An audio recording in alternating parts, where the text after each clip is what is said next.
Knights in shining armor, charging each other in great pitched battles. That is the popular view of warfare in the Middle Ages. In reality, most medieval conflict involved the attacking of castles. And mounted knights were not much use against stone walls. A siege against a castle could take weeks, even months. The attacking army pitted against a well-defended garrison within. By the end of the 13th century, the science of defensive architecture had reached a peak. Stone walls were built thicker and taller than ever before, and archers could easily pick off advancing attackers. To further frustrate attempts at breaching the walls, castles were situated on rocky crags or surrounded by water. But every advance in castle defense drove attackers to devise better siege weapons. During the Middle Ages, castles kept improving. They kept improving as weapons of attack got better. And tactics was this eternal balance between attack and defense. Heave! 200 years before cannon appeared in Europe, chroniclers make reference to what appears to be the ultimate 13th century siege weapon. An ingenious new form of heavy artillery that flung huge stone balls with such destructive power that castle walls were reduced to rubble. But no ancient weapon of this type has survived. Were such claims gross exaggerations, or did such a weapon really exist? To answer these questions, Nova brings together a team of experts in medieval warfare who believe they know the secret. It's chaos. It's Wednesday, I think. I don't have a clue whether or not we'll finish. Their task? To build siege machines capable of destroying a castle wall at a range of about 200 yards. I think that the thing will smash it up nicely, yeah.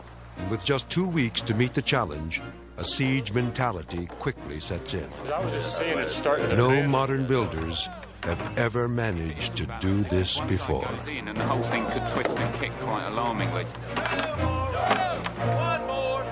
This interplay between defenders and siegers, it's still up in the air. We could still take it, then again we could fail. It's sort of in the lap of the gods.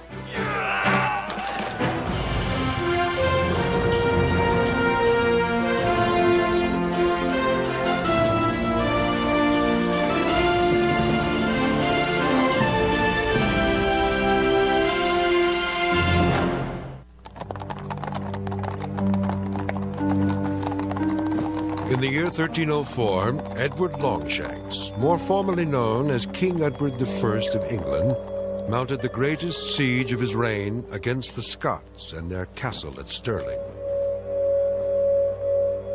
The attack dragged on. Impatient for victory, Edward ordered 50 carpenters to immediately begin building a monstrous new weapon. So powerful, it would breach the strong walls of Stirling Castle. Details about the weapon design are tantalizingly vague, except that it was nicknamed Warwolf, and its appearance outside the walls terrified the garrison. Was it the atomic bomb of the Middle Ages?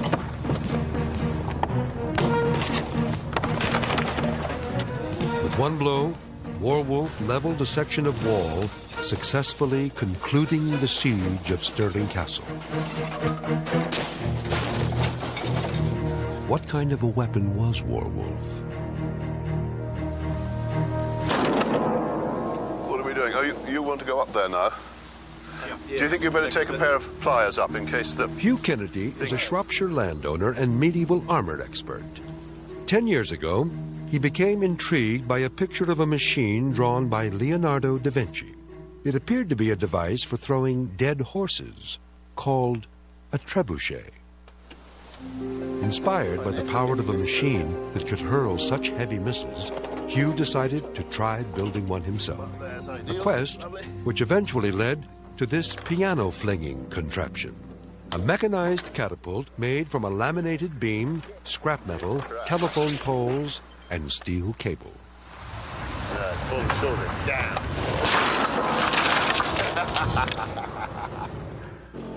In essence, a trebuchet is a giant seesaw with a very heavy weight at one end and a much lighter missile attached to the other. As the heavier weight drops, the lighter projectile is whipped by its sling towards the enemy. Hugh is convinced that Warwolf, Edward's great wall-busting siege engine, must have been a trebuchet. If you chuck a thing that heavy at a stone wall, it'll shatter it. Stone missiles are a lot more effective than grand pianos. To test out Hugh's confidence in the destructive capability of a medieval trebuchet, Nova is preparing some hard sandstone balls weighing 250 pounds. And a wall. It's made of sandstone and lime mortar. In construction and design, it is based on the upper section of a typical castle wall of the 13th century. Hugh wants to build a trebuchet capable of knocking it down. But at a range of 200 yards, it will require precision as well as brute force. Point of view, it's much more aerodynamic. Michael Prestwich, a medieval historian, will ensure that Hugh's next trebuchet will be based on an authentic 13th century design. And I suppose it's when it's got to the top of its trajectory it starts coming down again, and it really looks quite frightening. Yeah. But I'm glad I wasn't standing underneath it. It'd bust up a building all right, wouldn't it? It's the first time I've seen a full-scale trebuchet in operation. To see the high trajectory of it and the way the missile and the sheer speed with which it falls, it's a fantastic sight.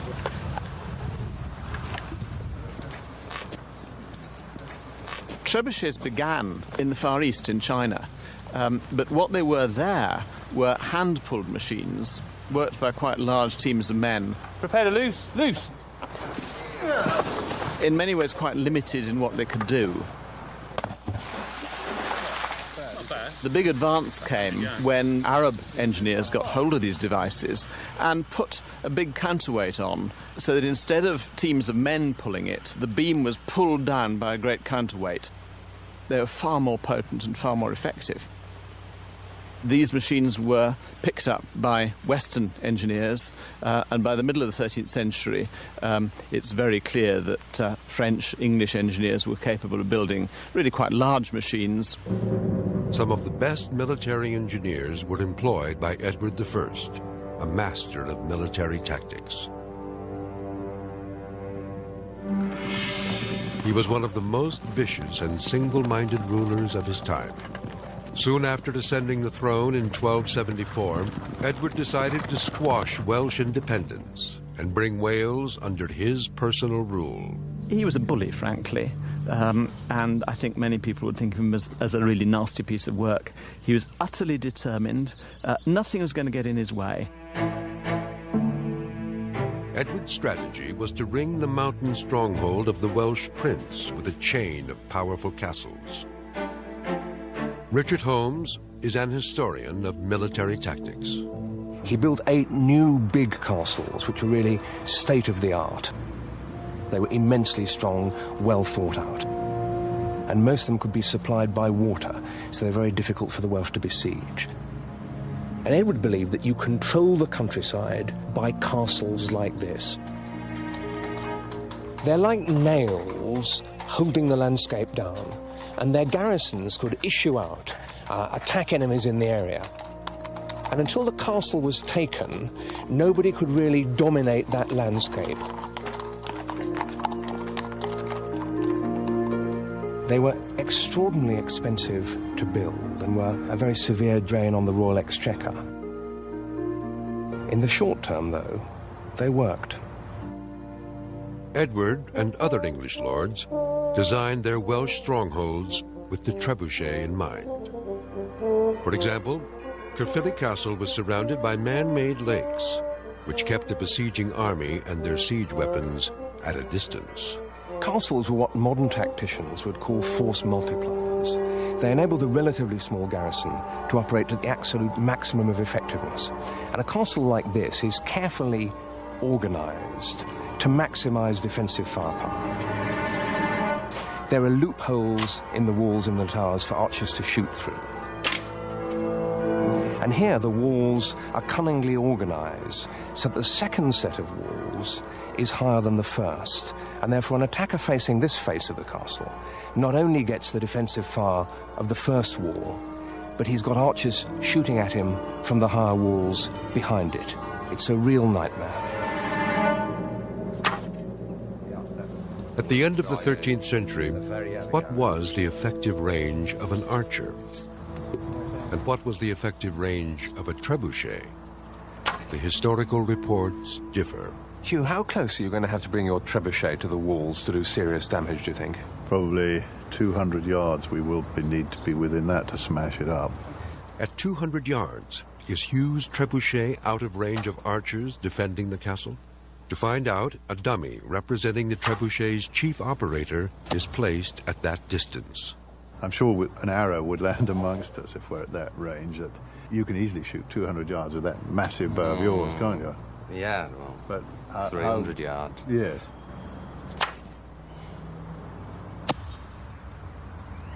Well, for 200 yards, I think it would be putting you a bit worried, wouldn't it? Yes, it would. Yeah. Now, I'm the first to accept that from this sort of range, the trebuchet would be doing serious damage to castle walls. But I think this does suggest that it's no easy business, and a garrison that knows its business can probably keep a trebuchet at the very limit of its range. And the fact that we had some going over the top, yeah, I think is mighty hopeful from the archer's point of view. I wonder what happens if you slap one into him from here. Good, come on then. Here we go. Yes, all right, he swallowed it, hasn't he? gone right through the dummy, kept only in by the fletchings. Bit of a bellyache, I reckon, yeah.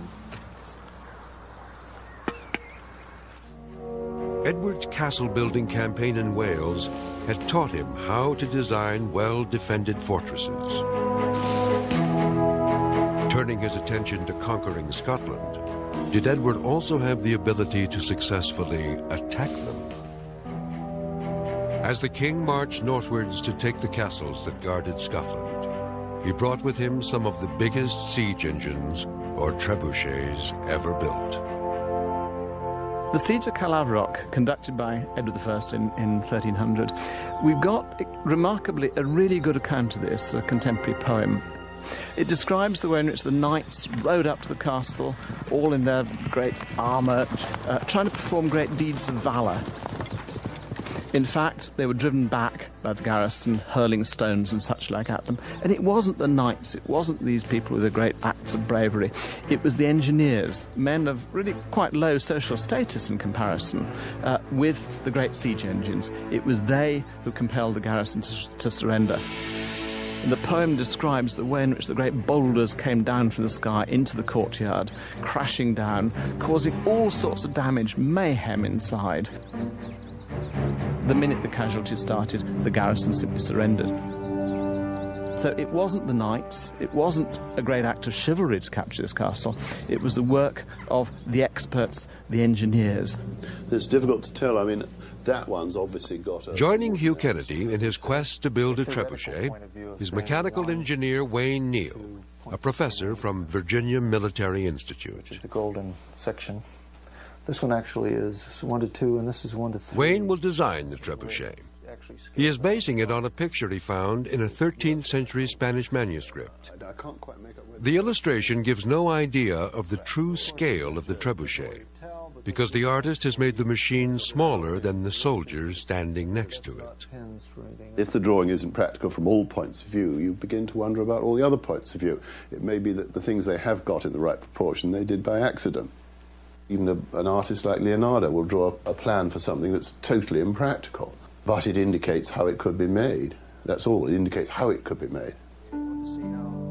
With the manuscript as a starting point, Wayne uses a combination of engineering theory and trial and error to come up with a working model. All right, I'll cock this and you get the camera ready. We'll see if we can get the this. Prototype looks promising to Marcus Brandt, a carpenter who will help Wayne build the trebuchet. But there's a problem. The model rocks dangerously. This would be a serious flaw in a full-size trebuchet with several tons in motion. The machine basically tends to want to tip forward. As that weight comes down, it wants to drop straight down. So it tends to pull the machine forward, making, in this case, tip. To resolve the problem, Wayne re-examines the medieval illustrations of this type of trebuchet. He's struck by the fact that many have wheels, so he decides to build a new model. Not only do wheels eliminate the tendency for it to tip over, the movement also boosts the trebuchet's performance. Shoot away, come on. Hugh doubts that wheels will make a trebuchet throw farther, so he insists on a demonstration. For the first throw, Hugh holds down the model. The projectile travels 20 feet. Now let's try it with letting it loose. Letting it loose. Yeah, well, it's certainly better, isn't it? Yes. I don't have enough room. When the trebuchet is allowed to roll, the missile goes an extra 10 feet. Why? The falling counterweight drives the trebuchet forward. Like a pitcher stepping forward, this adds momentum to the throw. The forward motion also permits the counterweight to drop further in a straighter line. The closer the counterweight follows this optimal path, the more energy it captures for throwing. What I find odd is the idea about it moving and having to move in order to give more energy to the missile. I would have thought was, on the face of it, nonsense. But obviously, if Wayne's tried it and it goes further, then you can't be argued with. Now that Wayne has confidence in his model, the project moves to Loch Ness in the Scottish Highlands for a full-scale test. The trials will take place in the shadow of Castle Urquhart, which may have been besieged with similar weapons during Edward I's Scottish campaigns 700 years ago. Wayne and Hugh arrive at Castle Urquhart to inspect the timber that is delivered by barge.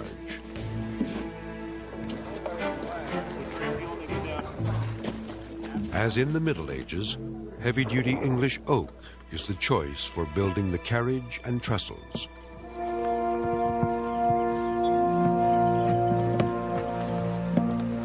But the throwing arm will be made from a more lightweight wood, Douglas fir. Wayne calculates that a tree trunk of at least 2 feet in diameter is needed to withstand the stresses of hurling 250-pound balls. How about this one, right? It's the right size. Yeah, that would be the right diameter. It'd be a shame to cut that down, wouldn't it? Yes. Let's get the chainsaw and whack it down. We would have. There you go.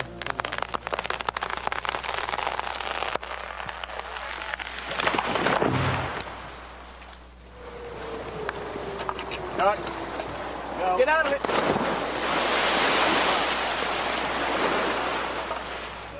Haul away! After it is floated across Loch Ness, the log is quickly hauled ashore. You're okay. Work immediately begins on hewing it into an 8-sided throwing arm.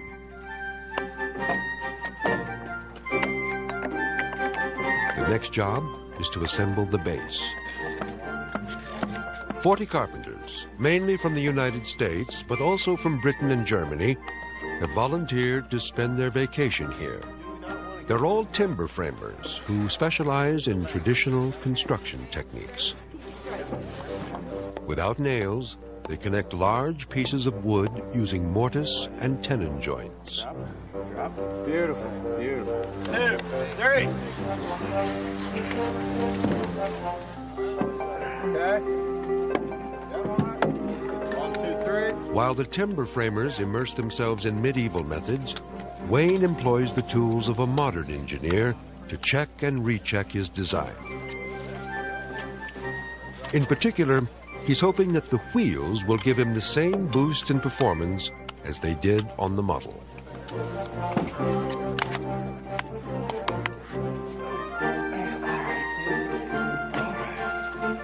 Spin it on. Spin it on.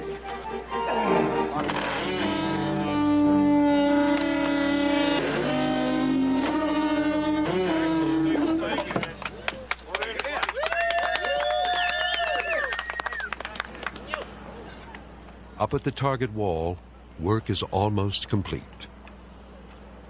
The wooden structures on top are called hoardings. They provided additional protection for defenders during a siege. Attackers would build similar barriers to protect the trebuchet team from arrow fire. Well, this is the target wall that we've got for the trebuchets, a modern reproduction of a castle wall. It's a pretty good reproduction, I think. It's got all the details of the crenellations, and what's important about it is the width. It's a good 5 foot thick. The way that it's formed is that there's an outer skin on either side, and within that a fill of rubble and mortar. And that provides a very solid core. This is exactly how they did it in the Middle Ages. And I'm very glad that I'm not standing here while the trebuchets are actually shooting.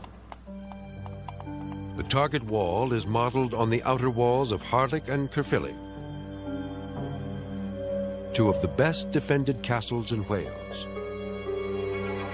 Faced with the daunting task of taking a castle like Caerphilly, what siege tactics would an attacker adopt?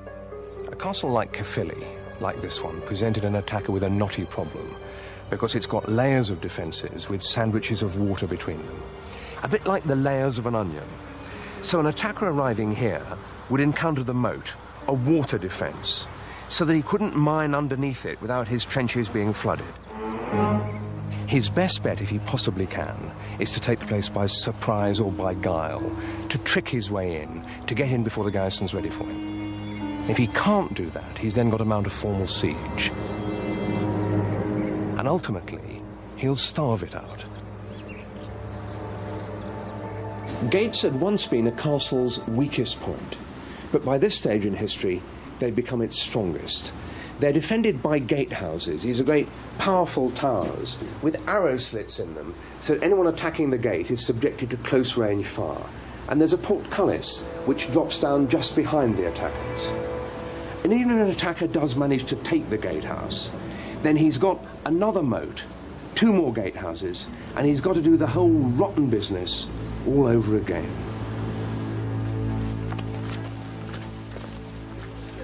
Meanwhile, rotten weather has besieged Castle Urquhart, and after a week of daily downpours, the trestles that support the throwing arm are ready to be raised. Pull, pull, pull.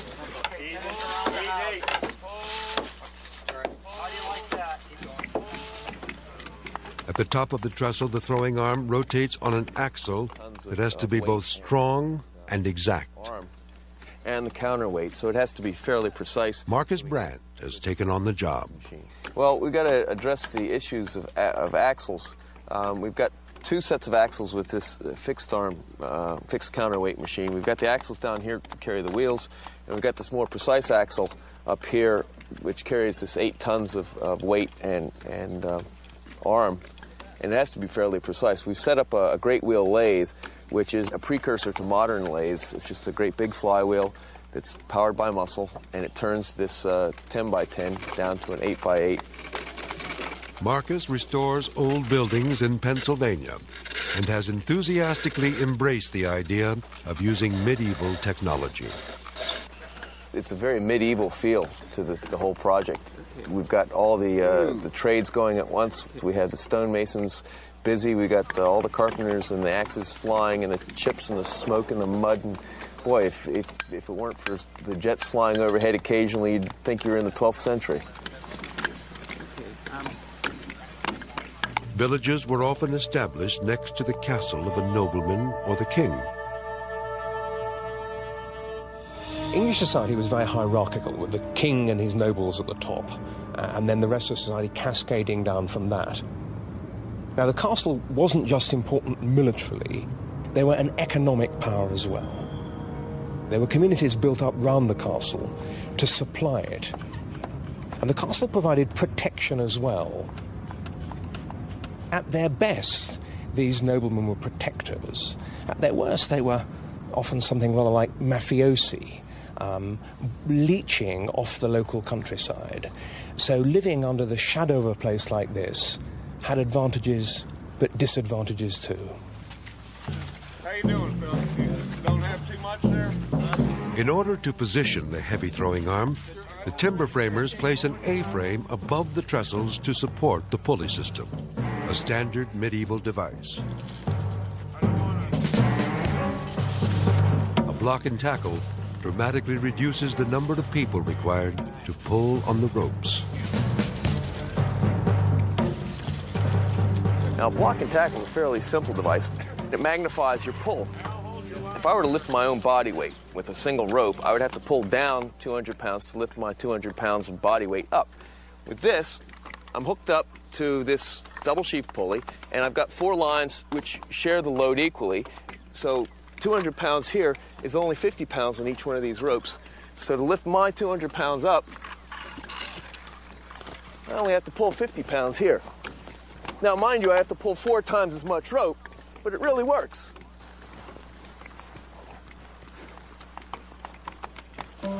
The next phase of construction is the most dangerous. Without the help of a modern crane, the timber framers must trust the strength of 2 slender poles and the rigging of their ropes in order to raise the 1-ton throwing arm. One accident, one slip, one failure hidden in the heart of this timber, and we're out of business. Simple as that. Yeah, go ahead. Go ahead. Thank you.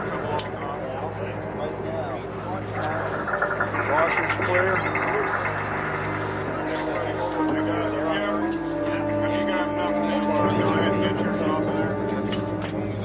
It's looking real good right now. It's going right on in there like we planned. We are there. We are in place. With the throwing arm in position, Wayne needs to attach weights that will power the machine. He chooses lead because he believes lead was used for the counterweight of Warwolf, the mysterious and terrifying siege engine that clinched the assault on Stirling Castle. There is good historical evidence for this. In a letter Edward wrote just before the siege, he demanded that lead be removed from all the churches. One of the things that they needed for the siege of Stirling was heavy weights for the counterweights on the engines, and they sent orders out to strip all of the church roofs in the entire surrounding area.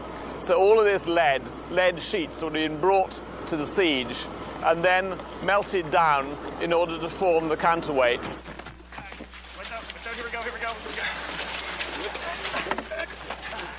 Wayne's calculations tell him that in order for his machine to throw a 250-pound ball, he'll need about 6.5 tons of lead counterweight.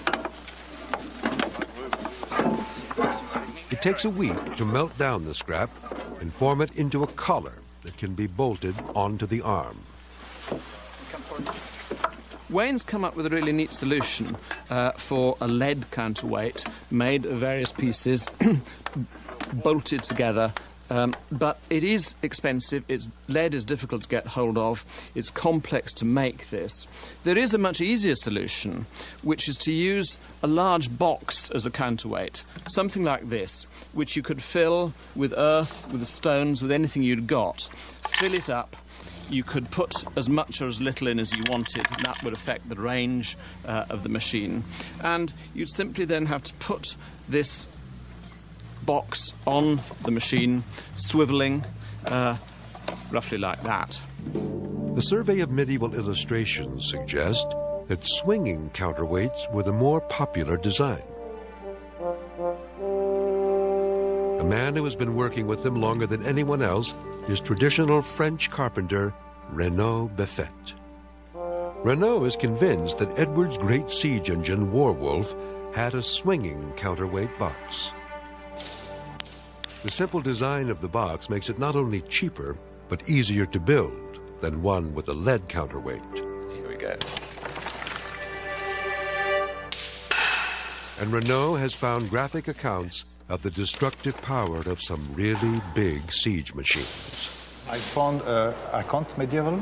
An account, yes, yeah, a medieval account. And they pay 300 bullets in 3 days.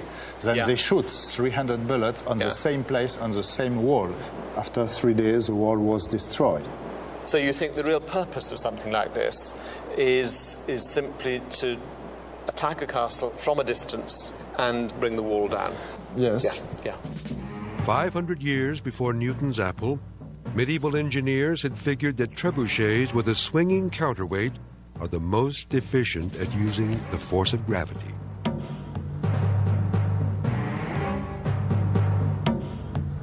Like adding wheels to a fixed counterweight trebuchet, the hinge allows the swinging counterweight to descend further in a straighter line, capturing more energy for the throw. 15 years ago, Renault came across the notebook of the 13th century French architect Villard de Honnecourt. In it, he found the plan for the base of a trebuchet and a description of the swinging counterweight box. Unfortunately, the page showing the rest of the trebuchet was missing. But with his knowledge of medieval carpentry and his experience of building over 30 small trebuchets, Renault realized that if the design were ever built, it would be monstrous, the height of a 5-story building. Ever since this discovery, Renault has wanted to construct the full-size trebuchet. Finally, he will get the chance at Castle Urquhart in Scotland. At the start of a medieval siege, a trebuchet engineer would typically seek out as big a throwing arm as possible.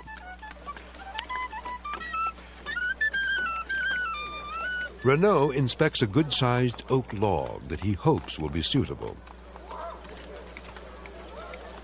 Using the same geometric principles employed by the medieval engineers who built castles, cathedrals, and siege machines, Renault starts designing his trebuchet.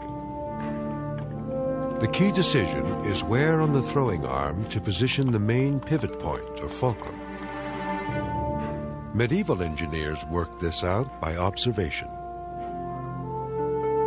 In this largely illiterate society, carpenters used animal figures like these as an aid to remember geometric formulas.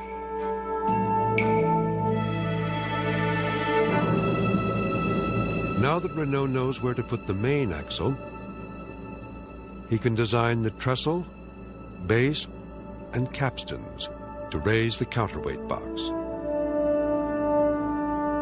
because they are all sized in proportion to the throwing arm.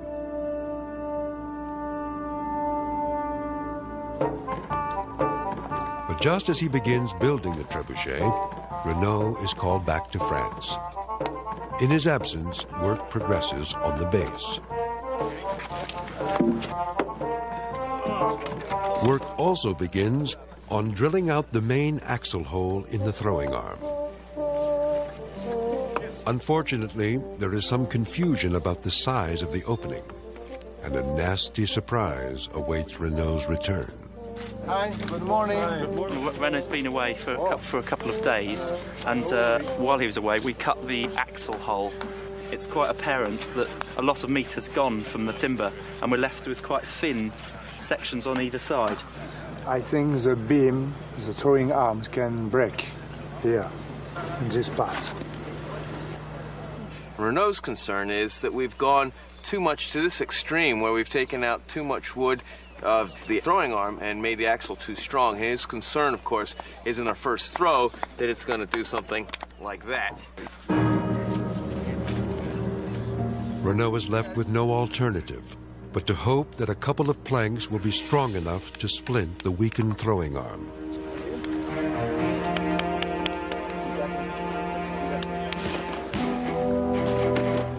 Finally, work starts on raising the great trestles. With each passing day, the situation at Castle Urquhart more and more resembles a siege of old. With 2 trebuchets to finish, there is a nagging feeling that Renault's machine may not get done before the timber framers must return home.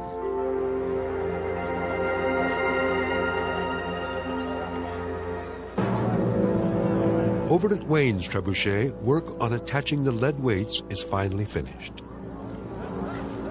All that remains is to cock the arm. Even with the help of pulleys, this requires 40 people.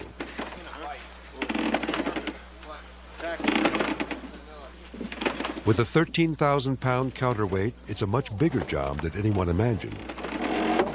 And it will have to be repeated for each fling. Okay. All right, Amy, let's get in here. The trigger mechanism is not strong enough and buckles alarmingly as it takes the full weight of the throwing arm. It's bending as we're releasing the arm, and we're wondering whether it can hold the weight right now.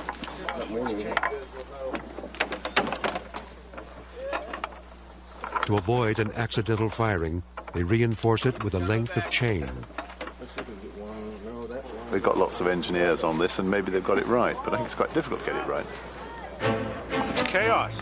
The sun is going down. I don't have a clue whether or not we'll finish even one of these machines on time. Well, we're under the gun now.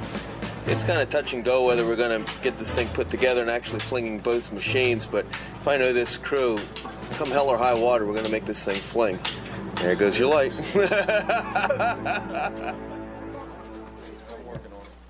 The next morning, a 250-pound sandstone ball is quickly positioned in the sling for the first throw. I'd rather have it below the sling. It's got about a 50% chance of going in the right direction. It could go in the lake, that by mistake, because these adjustments are not well known to us. You ready? This is it. 1, 2, 3, fire the hole!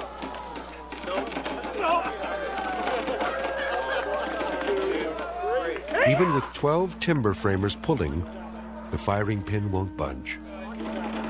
It's quite normal that. I mean, triggers are very stiff. We found that at home. It takes a lot of effort, which is as well in some ways.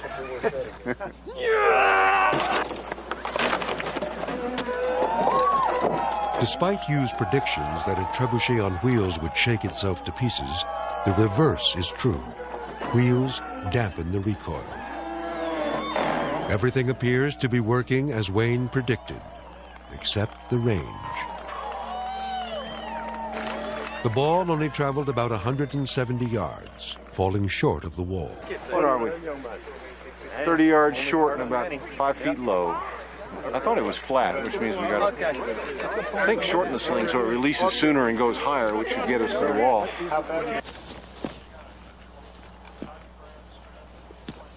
Just like his medieval counterpart, Wayne uses a process of trial and error to alter the trebuchet's range by adjusting the length of the sling.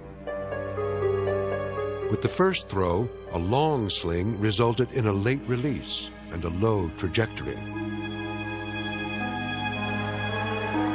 By shortening the sling, Wayne believes the ball will be released earlier, resulting in a higher path.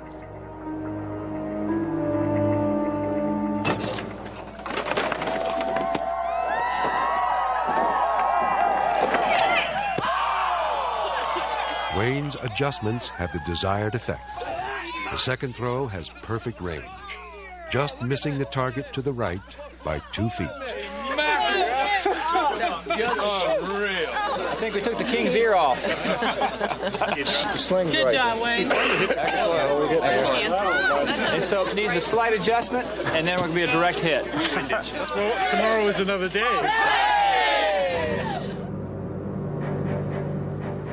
What will be the last day for Wayne and his team dawns, with the wall still intact, but clearly under threat. Meanwhile, Renault's trebuchet is still not finished. This morning, they rush to complete the counterweight box that is hinged to the throwing arm. We've got the one treb built. The other one is about 99% of the way there. We flung 2 stones last night with Wayne's treb, but we really don't want to let Renault down, and we don't want to let ourselves down. We really want to see this thing fly before we go. Still, with time so short, it's unclear that Renault will get a chance to fire his trebuchet at all. Why? Well, it's at some point it's going to function. Yeah, we're off the ground here. After last night's narrow miss, Wayne's trebuchet is repositioned to be more in line with the target. All we're doing is shifting it slightly to the left. We're throwing to the right a little far, so we've shifted about 1 inch, so that hopefully we'll be dead on center. With the same 250-pound ball as yesterday, and the sling at the same length, Wayne believes he is now dead on to hit the wall with his third attempt. One!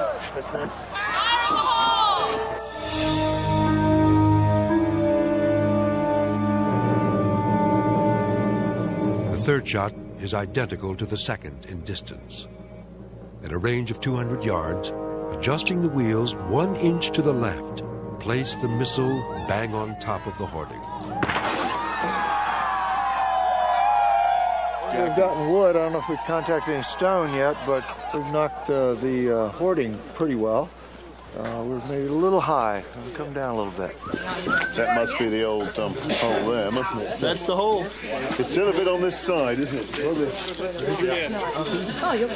You've been standing under that hoarding, you'd have had a jolt.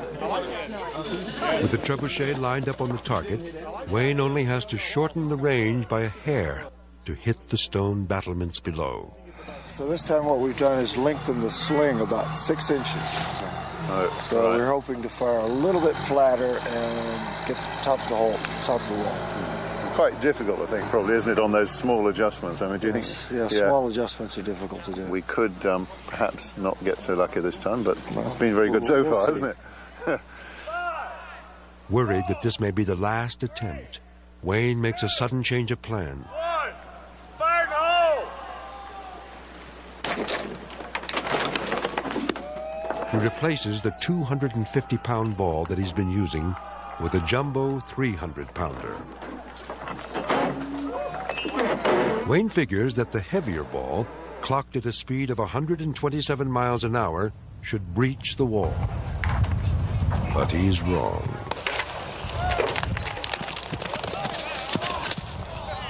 We're going back to the 250 ball instead of the 300 and see if we can get a little more height. They've only got time for one more shot, the American team, and, well, they've been very near, but they might miss it again. And if they don't get it, do you think you can get it with yours? Maybe we are more lucky and we can destroy this wall. Yeah. Well, we'll see. It's French against Americans. So no, it's not. No. It's not against. That's your way. Putting on their kilts for good luck, Wayne's team rushes to get in one final shot.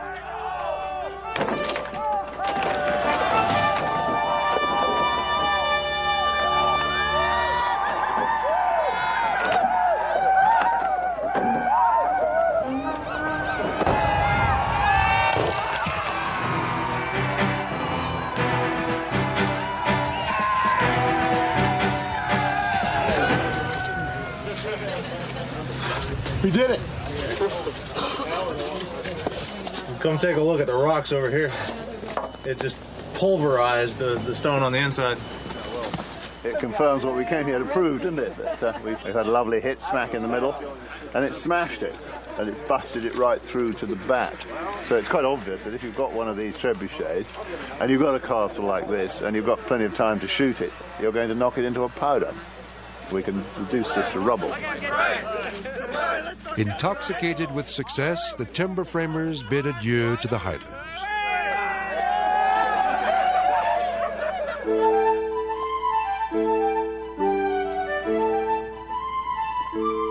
But the next morning, Renault is heartened to find that he's not been completely abandoned. You know, if you put your safety chain on... Ed Levin and a handful of the Americans have decided to stay on in Scotland to help finish the job.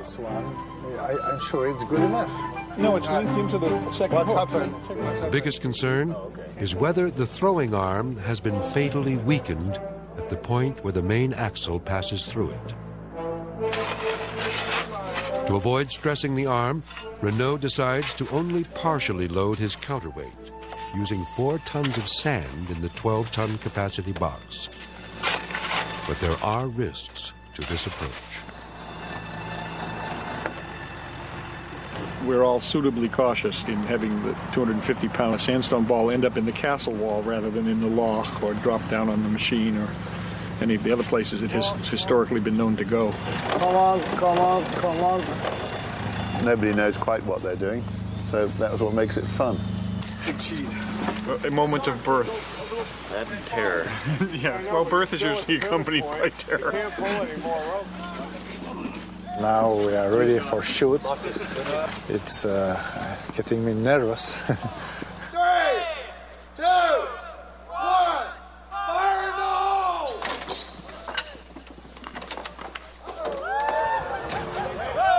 The heavy ball and relatively light counterweight result in the missile landing dangerously close to the trebuchet. Well, yeah, I mean, we knew that there wasn't enough weight in, really, didn't we? It was just an experiment. The counterweight is not so heavy. We must put 2 bags more. Yep. 2 tons. Of sand? Yes, of sand, yes. 2 more tons of sand are added. I don't think there's enough weight for it to go really well yet. This machine wants a lot of weight, 10, 12 tons probably, to make it go properly. Renault thinks if we keep putting little bits in, he might just get there without busting the axle, which is natural, of course, because it's his machine. Fair enough. We are going to get a good shot. I'm sure.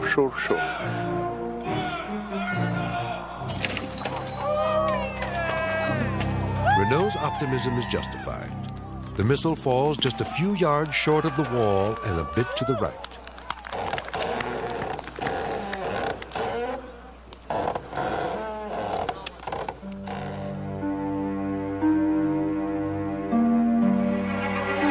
The team decides to give it one more day. But the next morning starts with snow, followed by a heavy downpour. Well, basically, we're at the last day. We've got between the rain and the mud, we've got a rigger's nightmare. It's really taking its toll on the ropes. The mud grinds in and it starts tearing up the fibers. The water helps make the ropes stretch. If you look around the place, there's ropes in the mud, and no rigger likes seeing that. So we're doing the best we can to keep our ropes clean, but it's an uphill battle. Last night's final shot was short of the wall because it was thrown too high. Renault believes the sling is slipping off its prong too soon. So to delay release and lower the trajectory, the prong is bent forward.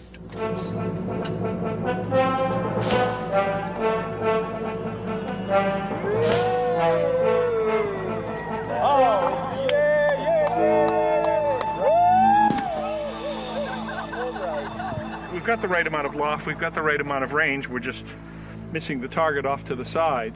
For days, Renault has suspected that his trebuchet is pointing just to the right of the wall. But the loaded machine is too heavy to shift, and he faces the possibility that he may have to go home having achieved only a near miss. At the last minute, Marcus offers a solution. If we had our preferences, we'd be able to move the machine over a little bit, but we're afraid of shattering the machine, particularly with all the weight in the basket. So we're going to move the channel of the ball a little bit to the side so we can change our angle of attack. The range is good, but we just want to shift it over to the left a bit. By shifting the channel that holds the ball slightly to the left, they hope to redirect the missile. It works.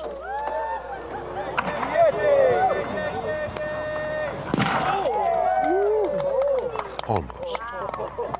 Another 3 feet and Renault would have had a direct hit. Unless shifting the channel was just a fluke, one more nudge to the left should bring the trebuchet right on target. Go, baby! Come on!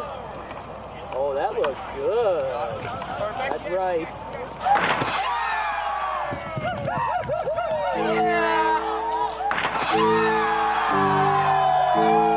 After 2 throws, which are slightly high of the wall itself, Renault orders a minute adjustment of the prong in order to lower the trajectory. With frayed ropes and a storm threatening to close down the siege, everything now hangs on Renault's ability to quickly get on target. And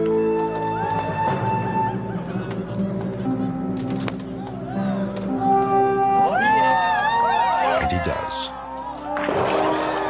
A bullseye on the battlements.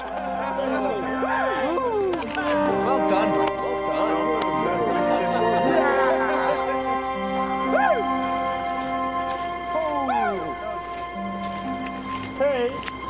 This whole wall, if you run your eye down here, it's bellied out.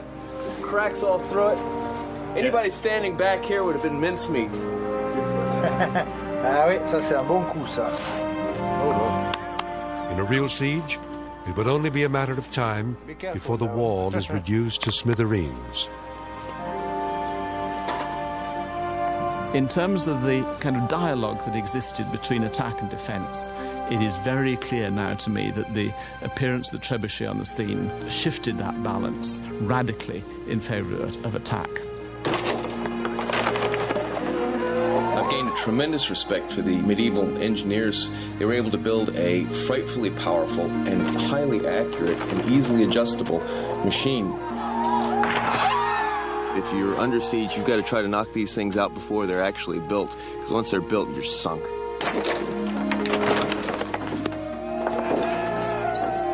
Well, the trebuchet is this big machine who can break the wall, and also a trebuchet must be the wolf war. Wolf war? Wolf. It's so difficult. We must change this name. Wolf. It is clear from the experiment that both types of trebuchets work.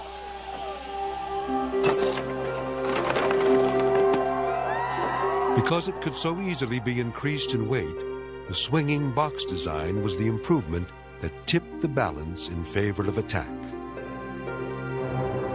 So the great wall-busting siege engine Edward employed at Stirling Castle was almost certainly a trebuchet with a giant swinging counterweight.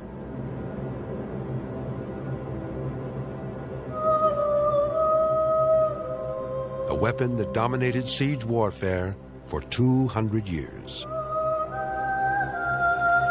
It was not until the late 15th century, the end of the Middle Ages, that the superiority of cannon clearly emerged, and the trebuchet vanished into the mists of time.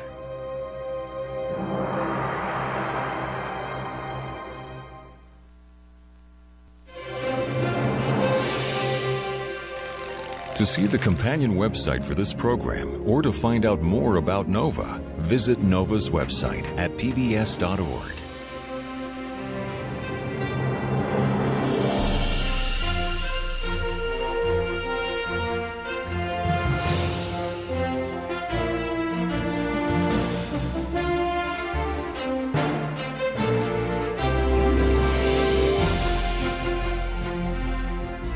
To order this show or any other NOVA program for $19.95 plus shipping and handling, call WGBH Boston Video at 1-800-255-9424. NOVA is a production of WGBH Boston.